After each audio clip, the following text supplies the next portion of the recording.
And welcome dear learners and students. आज के lecture में हम बात करने वाले गुड्स एंड सर्विसेज कि गुड्स क्या होते हैं, वस्तुएं क्या होती हैं और सर्विसेज सेवाएं क्या होती है, उसके बारे में हम देखने वाले हैं। तो first of all we start with the goods. What is goods? तो गुड्स की जब हम बात करते हैं, क्या गुड्स क्या होते हैं? It is defined as anything that satisfy a human want. कोई भी वस्तु जो हमारी आवश्यकताओं को संतुष्ट कर दे उसको हम कहते हैं गुड्स। अगर हम बात करें गुड्स की तो उसकी कुछ चारित्रिक विशेषताएं होती है, कैरेक्टरिस्टिक्स होते हैं, उसको समझने की कोशिश करते हैं। तो पहला होता है उसकी टेंजिबलनेस, कि अगर टेंजिबल मतलब क्या होता है कि वो हम स्पर्शी हो हमारे लिए, हम उसे छू सकें, तो हम उसे कहेंगे गुड। दूसरा, कोई भी मटेरियल आउटकम ऑफ प्रोडक्शन, तो किसी उत्पादन से प्राप्त हुई वस्तु को भी हम कहेंगे गुड्स। एग्जाम्पल जब हम लेते हैं तो फूड ग्रेन हो गई, मशीन हो गई, सीड्स हो गए, फर्टिलाइजर हो गए, ऐसे कुछ चीजें होती है, कोई भी वस्तु। अन्य अगर हम सामान्य बात करें, चश्मा हो गए, कपड़े हो गए, घर हो गया, है ना, लैपटॉप हो गए, एरोप्लेन्स हो गए, ऐसी कोई भी चीजें जिसको हम देख सकें, छू सकें, वो सभी क्या कहलाती है? Goods. Second one is service, सेवाएं। सेवाएं क्या होती है? सर्विस क्या होती है? एक तरह के परफॉर्मेंस होते हैं और ड्यूटीज होती हैं जो एक पर्सन दूसरे पर्सन को देता है ना। तो परफॉर्मेंस ऑफ एनी ड्यूटी और वर्क फॉर अनदर और a professional activity. Characteristics features क्या हैं, उसकी चारित्रिक विशेषताएं अगर हम देखने की बात करेंगे तो ये होते हैं कैसे? सर्विसेज क्या होती है? इनटेंजिबल मीन्स अस्पर्शी होती हैं, जिसे हम स्पर्श नहीं कर सकते। दूसरी, नॉन मटेरियलिस्टिक होती है, मतलब वस्तु के रूप में हम उसे छू नहीं सकते, देख नहीं सकते, इस तरह की सर्विसेज होती है। इनसेपरेबल होती है, मीन्स जो सर्विस हमें प्रोवाइड कर रहा है वही सर्विस, है ना, उसी व्यक्ति के साथ में वो सर्विस अटैच होती है, उसको हम सेपरेट नहीं कर सकते, इनसेपरेबल हो सकती है। नेक्स्ट है वेरिएबल, मतलब बदलती रहती हैं, एक व्यक्ति से दूसरे व्यक्ति में वो परिवर्तित होगी। नेक्स्ट है पेरिसेबल, मीन्स जल्दी खराब होने वाले। एग्जाम्पल अगर हम इसके देखें तो कुछ एग्जाम्पल हम देख सकते हैं, जैसे ट्रैक्टर की सर्विस, है ना, तो ये व्यक्ति जो मैकेनिक इसके लिए बनाने में उपयोगी होगा, तो उसी से उसकी सर्विस से रिलेट करती है, हम उसको उससे सेपरेट नहीं कर सकते।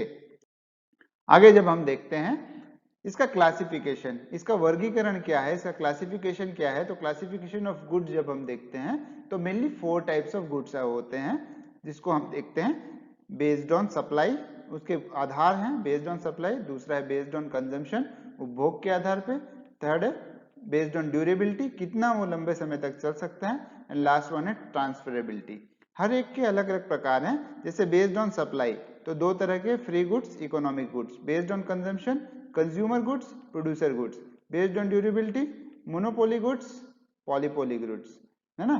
Based on transferability, external and internal, यह भी आगे वर्गीकृत है। एक्सटर्नल अपने आप में आगे वर्गीकृत है।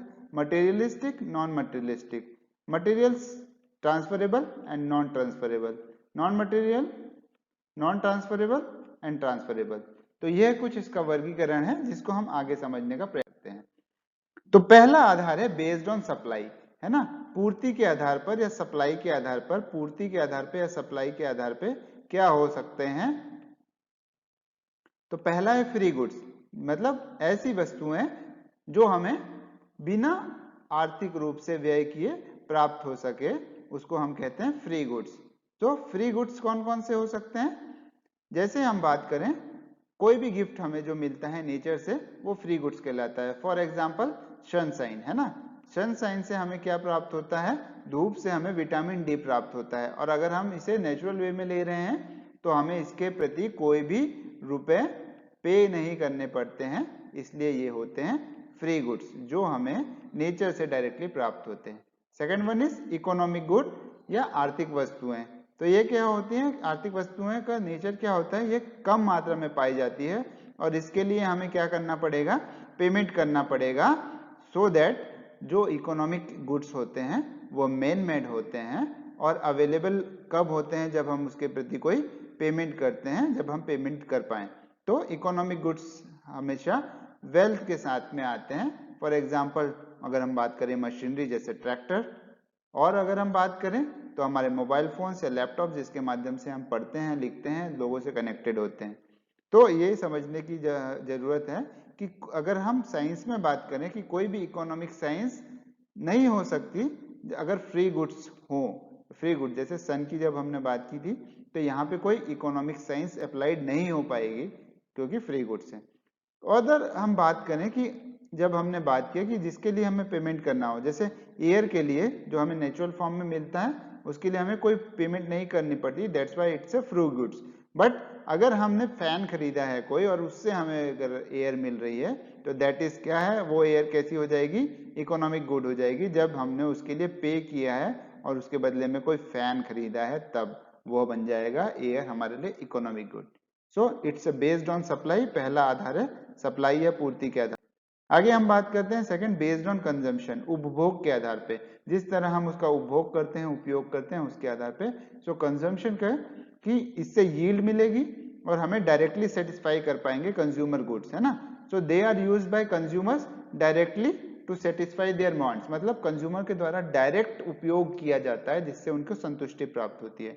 उदाहरण के रूप में अगर हम बात करें तो हमारे फूड्स हो गए, क्लोथ्स हो गए, ये सब चीजें हमारी कहलाती है कंज्यूमर गुड्स। और ये ऑल्सो इसका दूसरा नाम है गुड्स ऑफ फर्स्ट ऑर्डर, है ना। तो ये सभी एग्जाम्पल है, जैसे हमारे क्लोथिंग्स हो गए, हमारे फूड्स हो गए, हमारे फुट्स हो गए, है ना, जूते हो गए, मोजे हो गए, और इन तरह की चीजें और फूड्स ये सभी हमारा कहलाते हैं consumer goods. Second one is producer goods. जब हम प्रोड्यूसर गुड्स की बात करते हैं तो प्रोड्यूसर गुड्स हमारे क्या होते हैं, जो हमें सेटिस्फेक्शन तो प्रोवाइड करते हैं पर डायरेक्टली नहीं, इनडायरेक्टली। मतलब इन सब चीजों को उपयोग करने के लिए, ऐसे फर्स्ट गुड्स को बनाने के लिए जो गुड्स हमारे लिए उपयोगी होते हैं, फॉर एग्जाम्पल मशीन्स, है ना। सो मशीन्स जो है, मशीन्स या टूल्स हैं, यही मशीन्स और टूल्स हमें उपयोग में आते हैं। जैसे सीविंग मशीन हो गई, उसी के द्वारा हम कपड़ों बनाते हैं। तो ये इनका दूसरा नाम क्या होता है, प्रोड्यूसर गुड्स का दूसरा नाम goods of the second order, goods of second order. Next one is based on durability, मतलब वो कितने समय तक हमारे साथ रह सकते हैं, टिक सकते हैं, बेस्ड ऑन ड्यूरेबिलिटी। तो इसमें फर्स्ट है मोनोपीरियड गुड, मतलब एक बार यूज किए और उसका उपयोग हम दोबारा नहीं कर सकते। तो ऐसे गुड्स जो केवल ओनली वंस, केवल एक बार यूज में आ सकते हैं प्रोडक्शन के लिए या कंजम्पशन के लिए, वो कहलाते हैं हमारे मोनोपीरियड गुड्स।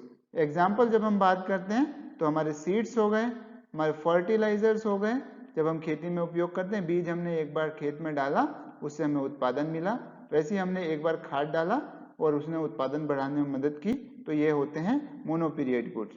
दूसरे हैं पॉलीपीरियड गुड, मतलब जो बहुत बार उपयोग किए जाते हैं, बहु समय के लिए, है ना, एक से ज्यादा समय के लिए उपयोग किए जा सकते हैं, दैट इज कॉल्ड पॉलीपीरियड गुड्स, है ना। और इनको प्रोडक्शन और कंजम्पशन दोनों में हम कई बार यूज कर सकते हैं। जैसे हमारे पास अवेलेबल रेफ्रिजरेटर हो या हमारे पास उपस्थित मशीनरीज हो, इम्प्लीमेंट्स हो, रेफ्रिजरेटर हो, इम्प्लीमेंट्स हो, तो इन सब का उपयोग हम बार बार कर सकते हैं एक निश्चित समय तक, जब तक इनमें कोई खराबी ना आ जाए या खामी ना आ जाए, हम इनका बार बार उपयोग कर सकते हैं। तो that is called poly period good based on durability. Next आधार है बेस्ड ऑन ट्रांसफरेबिलिटी, मतलब उसको हम क्या दूसरे को दे सकते हैं, ट्रांसफर कर सकते हैं उसके आधार पे। तो पहला है एक्सटर्नल मटेरियल ट्रांसफरेबल गुड, है ना। एक्सटर्नल मटेरियल ट्रांसफरेबल गुड मतलब जो हमसे सीधे जुड़ा ना हो, मतलब आंतरिक रूप से संपीड़ित ना हो, मटेरियलिस्टिक हो, जिसे हम छू सकें और जिसे हम ट्रांसफर कर सके किसी दूसरे व्यक्ति को। उदाहरण के रूप में जैसे लैंड एवं बिल्डिंग, हमारे पास अगर कोई जमीन है, हमारे फोर फादर की थी, हमारे ग्रैंड पेरेंट्स की थी, उन्होंने हमारे पेरेंट्स को दी, भविष्य में आने वाले वो अपने बच्चों को देंगे। उसी तरह बिल्डिंग्स, इन सबको हम ट्रांसफर कर सकते हैं। दूसरा है external material but non transferable. External तो होगा, बाह्य रूप से होगा, मटेरियल भी होगा, पर नॉन ट्रांसफरेबल होगा। जैसे आप पढ़ रहे हैं और आप पढ़ने के बाद एक डिग्री प्राप्त करेंगे, है ना। तो डिग्री प्राप्त करना क्या होगा, ये एक तरह का एक्सटर्नल गुड है, मटेरियल भी है बट नॉन ट्रांसफरेबल, मतलब एक व्यक्ति को ही मिलेगा। उसके अलावा अगर हम बात करें, जैसे आज के समय में पैन कार्ड, आधार कार्ड एक व्यक्ति विशेष के लिए बनेगा, किसी दूसरे को वो ट्रांसफर नहीं किया जा सकता, तो that is non transferable but external material. इसी में अगर हम बात करें तो third one is external non material and transferable, है ना। एक्सटर्नल तो होगा, बाह्य रूप से होगा, पर वो स्पर्श करने योग्य नहीं होगा, नॉन मटेरियल होगा, परंतु उसको हम ट्रांसफर कर सकते हैं। जैसे उदाहरण के लिए गुडविल ऑफ बिजनेस, मतलब एक बिजनेस में अपने ग्राहक को किस तरह ट्रीट करते हैं, आइए सर, बैठिए सर, आप क्या लेंगे, है ना, इस तरह के कुछ कॉम्प्लीमेंट्स वो यूज करते हैं, तो वही कहलाती है गुडविल ऑफ बिजनेस। तो ये गुडविल ऑफ बिजनेस क्या होती है, एक व्यक्ति दूसरे व्यक्ति से सीख सकता है, इसलिए उसे कहा गया एक्सटर्नल है, बाह्य रूप से है, नॉन मटेरियल है, मतलब स्पर्श करने योग्य नहीं है, परंतु ट्रांसफरेबल है, सिखाया जा सकता है। ठीक है, नेक्स्ट है external, non material, non transferable. External तो है, नॉन मटेरियल है, मतलब स्पर्श करने योग्य नहीं है, परंतु ट्रांसफरेबल नहीं है। जैसे फ्रेंडशिप, हमारे जीवन में हम फ्रेंड्स बनाते हैं, परंतु एक फ्रेंड, आज मैंने फ्रेंड बनाया है, कल तुम इस फ्रेंड को रख लेना, ऐसा नहीं होता है। एक व्यक्ति दूसरे व्यक्ति के साथ जैसे संबंध बनाता है, उसी आधार पर जीवन पर्यंत वो संबंध चलते हैं। तो ये होते हैं हमारे external, non material, non transferable goods. Then last one is, हमने बात की थी एक्सटर्नल के अलावा इंटरनल। तो इंटरनल जो हम में आंतरिक रूप से समाहित है, परंतु नॉन मटेरियल है, स्पर्श करने योग्य नहीं है और नॉन ट्रांसफरेबल है ना, मतलब मीन्स उसे दिया नहीं जा सकता दूसरे को। जैसे इंटेलिजेंस, हाँ, जो हमने सीख लिया है ना, उसको हम एज सच दूसरे को ट्रांसफर नहीं कर सकते, भले ही हम उसे टीचिंग करके, कुछ स्किल लाके, कुछ समय के प्रयास से हम सिखा सकते हैं, परंतु हम डायरेक्ट ट्रांसफर उसे नहीं कर सकते। That is called internal, non material and non transferable good. So hope आपको समझ आया होगा तो लाइक करें, कमेंट करें, और कोई डाउट हो तो जरूर कमेंट करें।